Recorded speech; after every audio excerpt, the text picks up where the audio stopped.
বন্ধুরা দেখো আমার স্বামী আমাকে কত ভালোবাসে। আমি মা হতে পারবো না জেনেও আমার স্বামী আমাকে ভালোবেসে বিয়ে করেছে। এই কারণেই আমাকে আজকে আমার শ্বশুর বাড়ির থেকে আলাদা হতে হয়েছে। শ্বশুর বাড়ি থেকে আমরা অনেক দূরে থাকি। হুম, কত কত দুনিয়ার কথা শুনিয়ে ট্যাকেল করিয়ে তাও আমরা একসাথেই আসি, না শোনা? তো বন্ধুরা সবাইকে আমি একটা কথাই বলবো, ভালোবাসা ভালোবাসাই হয়। ভালোবাসার জন্য মানে ভালোবাসার জন্য মানুষ সব কিছু করতে পারে। তো আর তোমরা একটু শেয়ার করে দাও আর আর ফলো আমার করে মনে দাও। হয় না যে ভালোবাসা মানেই বাচ্চা জন্ম দিতে হবে।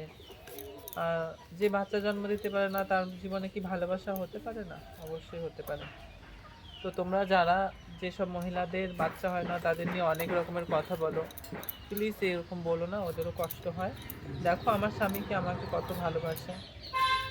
আর তোমরা একটু কমেন্ট করো তোমার মন মন কি কয়।